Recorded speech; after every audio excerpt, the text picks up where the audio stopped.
Yeah, we up. I got the notification. All right. Trying to see if I see sound. All right. Yeah. Trying to see if I see All right, Shalom. Shalom. First and foremost, before we get started, we like to give all praises, honor, and glory to where it's due to Yeah, Yahweh, how Bahashem, Yahweh Shai, Bahashem, Chakwadash. was Double honors, as always, to the apostles, bishops, elders of Great Millstone who were well and who taught us this truth. GMS Nashville Brothers back at you again with another Friday night lesson, all through the spirit and power of Yahweh Shem Yashai. And we are still in the new moon, Shabbat, Sabbath, coming out of it here in a few minutes, or about 20 minutes where we're at. And and the new moon is a Sabbath. It is to be treated as a Sabbath as well. And the new moon is not the full moon. As so you have certain other camps that push that vibration out there. And but however you serve, however you keep the Sabbath, however you do it, then that's between you and the Lord. In sincerity and truth, because again, this is a faith-based thing. But at the end of the day, according to the scriptures, starting with our apostles, bishops, and elders of Great Millstone on down, bringing out the facts and the understanding of the scriptures that the new moon biblically is not the full moon, and just putting that vibration out there. So tonight we're just gonna go into James 5 and verse 7, and then T going into being patient, remaining patient.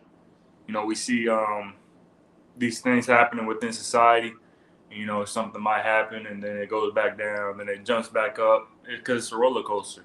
You're gonna have downs, you're gonna have ups within prophecy, within your daily walk. You just gotta continue to remain patient and understand that the Lord's will be done as it is in heaven, and it will be done on earth as it is in heaven, as it is written in Matthew, the 13th chapter, or I think 6, 9 through 13. So, I'm just gonna get this real quick. Quit rambling. James 5 verse 7 in the NLT. Dear brothers and sisters, be patient as you wait for the Lord's return. And real quick, let's see who James is talking to. We'll go to James 1:1. James 1:1. James, a servant of the Most High and of the Lord Yahushua Mashiach, to the 12 tribes which are scattered abroad, greeting. And then it goes on to say, my brethren, count it joy when you fall into diverse temptations, knowing this, that your trying of your faith worketh patience. Shalaki. So James is speaking to the Israelites, man, the 12 tribes which are scattered abroad, not to everybody. Diaspora. So going back, just to put that out there, James 5 and verse 7 in the NLT. Dear brothers and sisters, be patient as you wait for the Lord's return, because that's all we can do is wait. And then while we're waiting, we're going to remain patient. Consider the farmers who patiently wait for the rains in the fall and in the spring. They eagerly look for the valuable harvest to ripen. And at the end of this movie, at the end of the Lord Yahweh Shem Yashai and prophecy come to pass, will the elect start? Israel is going to receive not salvation, but Israel is going to receive immortal life, eternity. But at the same time, the elect is going to be saved from the coming destruction, from the coming perils. And it says that they eagerly look for the valuable harvest to ripen. Are we not looking for a valuable harvest? The Lord's promises, which He promised to us, salvation from the destruction to come. Being saved from our enemies. The Lord bringing down our enemies and lifting up the Israelites. Starting with the elect nation Israel. So we got many valuable things to look forward to, and understanding that this is all temporal. We just got to remain patient. You got it, brother. I got this real quick. Let me get it. Sirach 2 and 14. It says, woe or destruction unto you that have lost patience. And what will you do when the Lord visit you? And so, you got some Israelites out there that have lost patience. They got tired of waiting on the Lord, and it can happen to any of us, but we don't want that. We don't want to lose patience, especially uh, now because everything is happening. Even if it dies down for a time, it's gonna kick right back up. And really, Right. that's just the Lord sifting you. And you don't want to be sifted. Now, uh, you have a good sifting. Do you have a bad sifting? The good sifting, referring to Amos, says the Lord will sift the house of Israel like corn is sifted in the sieve. And so, just like when somebody is searching for gold, what they do, they have a sieve that they have, and they filter out all the rocks and gravel, and then they find that precious gold and they pick it and put it into a bin or whatever they have to carry that gold. Well, that's the good sifting because ultimately you being sifted, like how it says in Amos, you being saved from the destruction, you know. And so that's what you want. You don't want to be sifted as Satan. Satan take your mind. Now you're out of the truth. So you don't want that. You don't want to be sifted. Oh man, the Lord ain't coming back. No, that's a lie. He's at the door. Everything is at the door. You just have to wait and continue in your lot and do your part. That's it. And then you home free. Not saying it's gonna be easy like that, but that's the mindset you have to have because we've been preparing for this time for a long time. So yeah, woe unto you that have lost patience. And what shall you do when the Lord visit you? Because you're gonna be one of the first ones to be visited when He returns. Well, I gave you a talent to work with, and you took this talent and you buried it. You didn't do nothing with it. And you didn't believe in me no more. So yeah, you're gonna get it. You're gonna be beaten with many stripes compared to the ones that didn't know better. They might know that they're Israelites, but they might not understand the gospel. They might not understand Yahweh, because it says that Yahweh is a stumbling block, and to the Israelites. Fuck the rest of the nations. The Lord didn't come for them. But you gonna be beat with many stripes because you lost patience. And we pray that it don't happen, to us. You got it, bro. Yeah, that's it. I got film finish out this James and then get this one James 5 and verse 8 in NLT. You too must be patient. Take courage, for the coming of the Lord is near. You gotta be. Let's get that word courage. This is a simple Google definition. Bravery, the ability to do something that frightens one. We are coming into frightening times. We're coming into times that is going to require you to be brave, to be as says in Job, gird up thy loins like a man.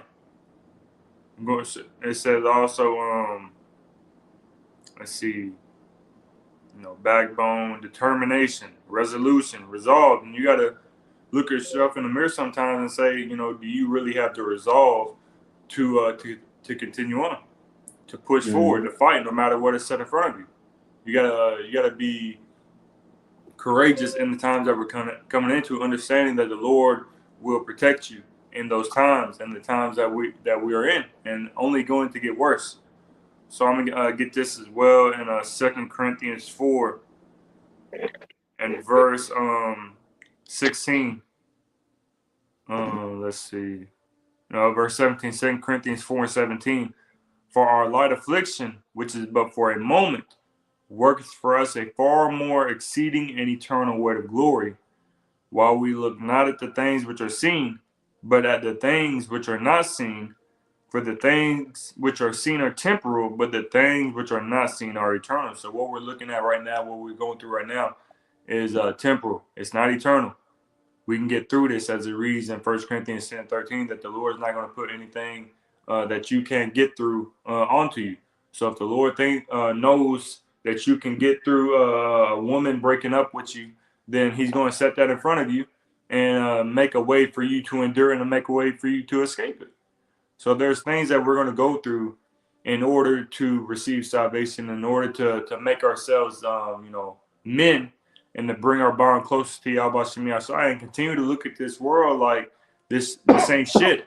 What we're going through right now ain't shit. What we're going through right now doesn't compare to what the Lord Yahweh Shem Yahshua has prepared for those who love Him. As it says, I have not seen nor ear heard, neither entered into the heart of man what the Lord has prepared for them that love him. So we can look at the examples of old and understand and see that they was courageous. They was able to endure temptations, diverse lusts, and et cetera, et cetera, et cetera. And the Lord was with them every time. And then we can apply that to ourselves in our own walk and say, if the Lord did it for them, Lord willing, we're doing it in sincerity and in truth, the Lord's going to protect us as well, man. And understand that no matter what we go through does not compare to what the Lord has prepared for us. You got it. Yeah. First Timothy 6, and I'm gonna start. Well, I'm gonna start at uh 10. It's kind of it goes into the topic of what we're talking about. So just bear with me. So First Timothy 6:10, it says, "For the love of money is the root of all evil, which while some coveted after, they have erred from the faith." And that's why I read this, because many guys have erred, from the faith, Yep. which will equal unto them losing patience and hope. Why? For the love of money. You have a lot of sellouts, or I mean, I don't know. I'm not gonna say that, but you have a lot of sellouts and people that have taken the bag in order. Well, they've been paid off to not teach the truth. So you lost patience. The sufferings of a Mashiach you didn't want to go through. Yeah, you might have had your day to day, but you didn't want that. You wanted more. You wanted really the cares of this world. The riches, and it's all temporary. I'm gonna keep reading, get to the main point, the main verse. It says they have erred from the faith and pierced themselves through with many sorrows because of the wickedness that they've done to even get the money. Like Judas. You know, it says, "But thou, O man, no, yeah, but thou, O man of God, flee these things and follow after righteousness, godliness, faith, love, patience, meekness."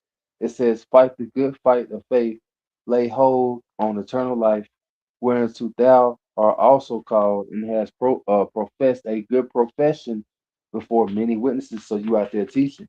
That's you professing a good profession. You out there prophesying.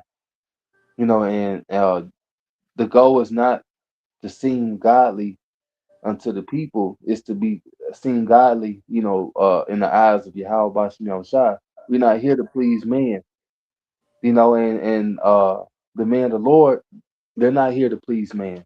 They're gonna be looked at as evil and wicked, for teaching his word, but in the eyes of the Lord will, we are godly, we're found faithful, we don't lose patience, and ultimately we have hope and faith. We keep that into the very end, because that's the goal. This is our portion to deal with. This is Israel's portion. The Lord ain't the Lord ain't gonna just give us the kingdom. You know that ain't how it go. And side note, all nations have a rough downfall. When they begin to fall, all nations had a rough downfall, and that's what you have. That's what you see happening with America.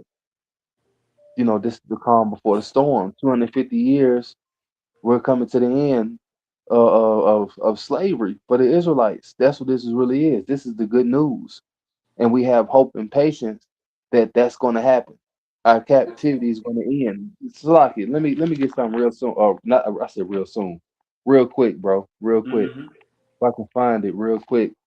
Um, I know it's after Jeremiah. Give me 1 second.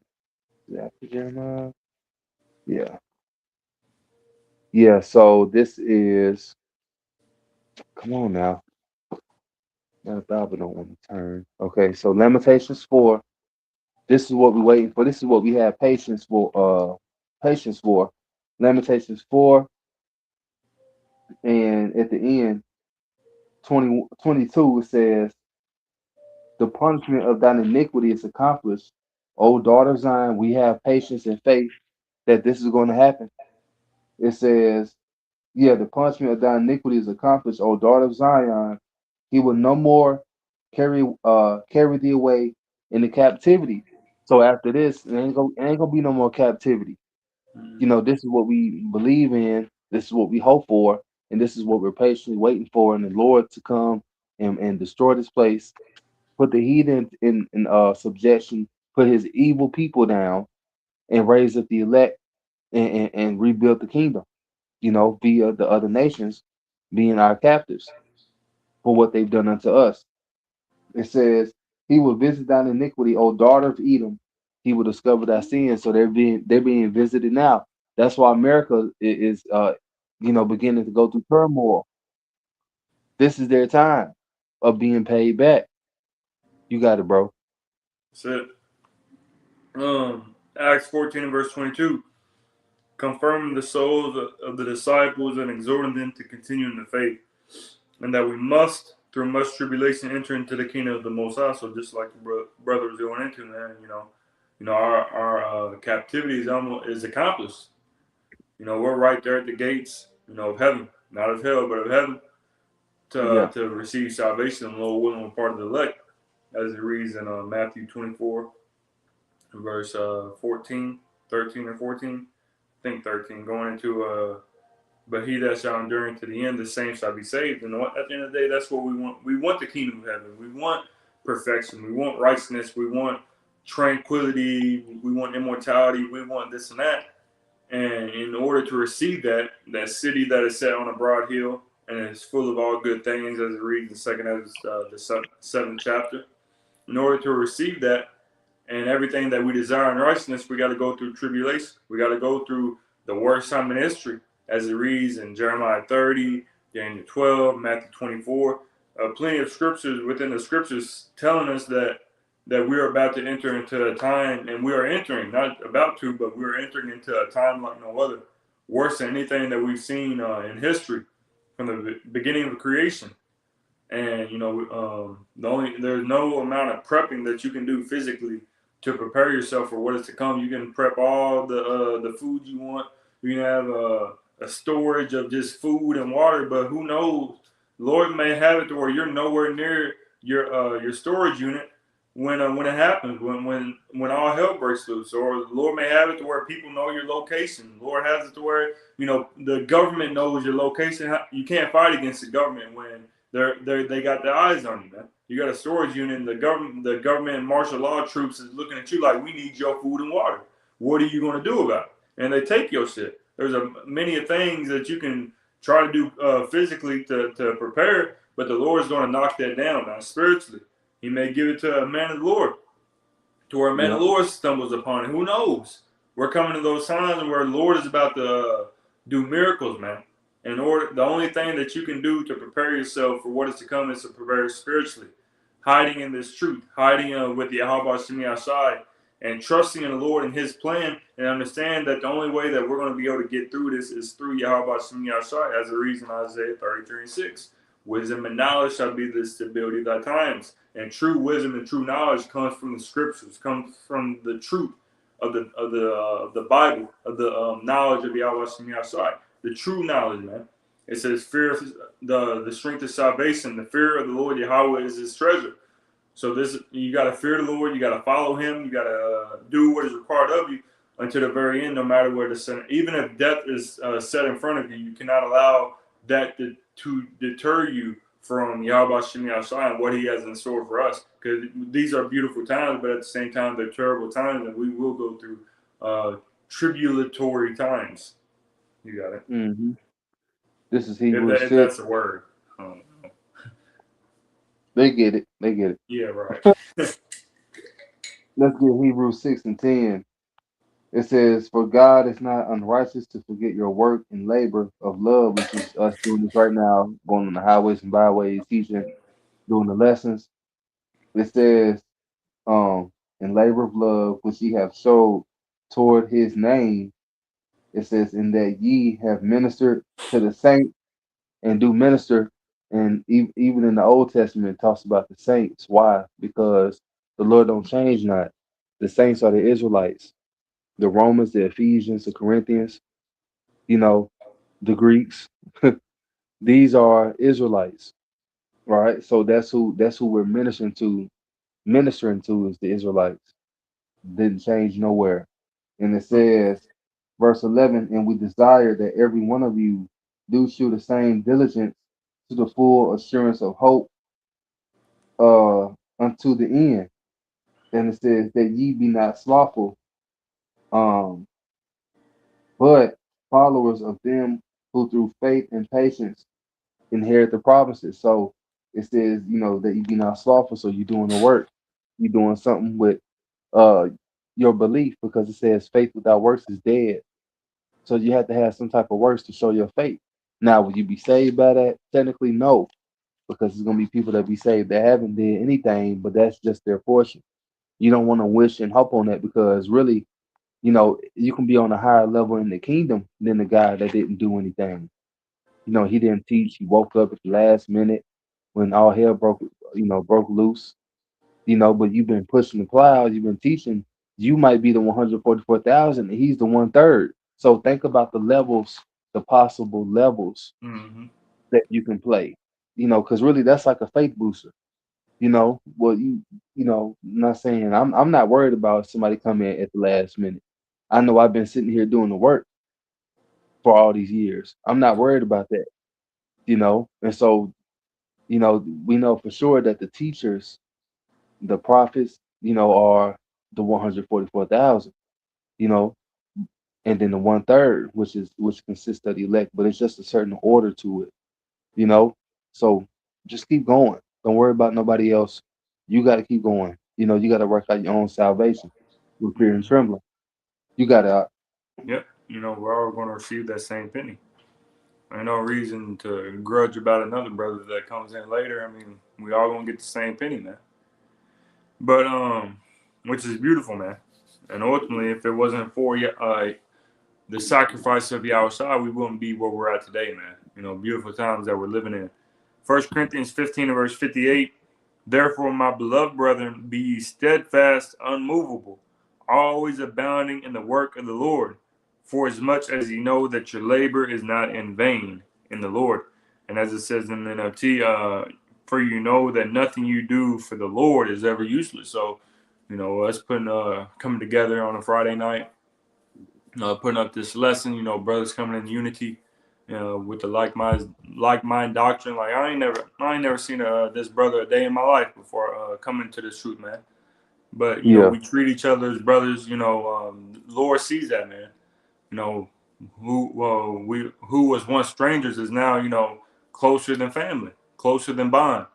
Not just me and this brother, but brothers around the globe, man. Really, especially here in the United States of America, because it's where the mass influx of the elect are. But you could go from the area that we're in to California, meet those brothers, and they'll treat you just the same, Hmm.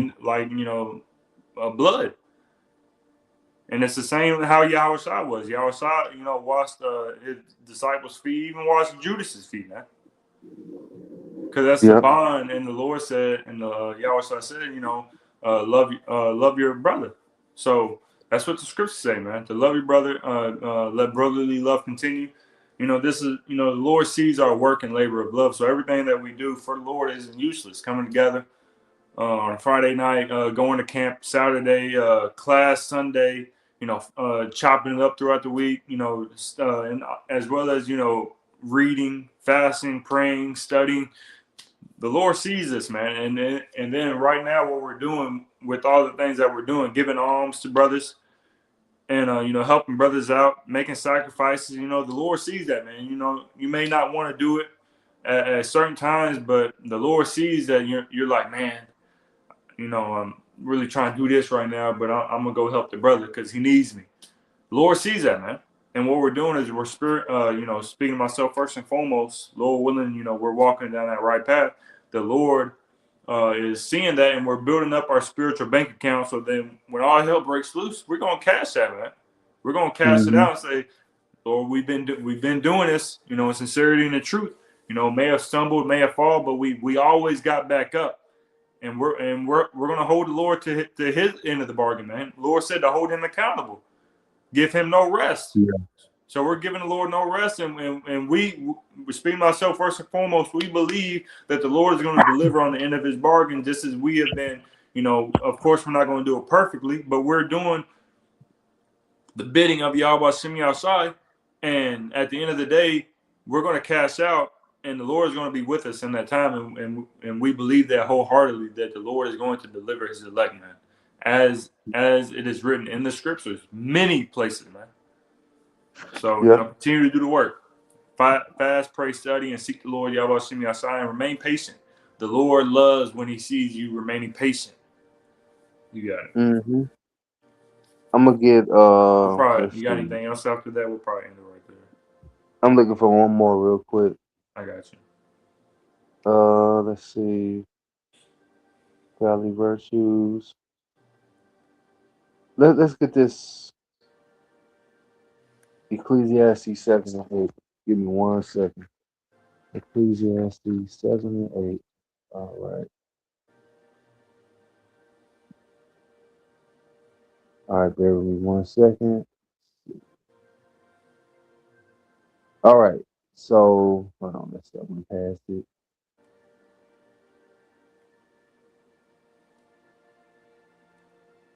Proverbs. Okay, there we go.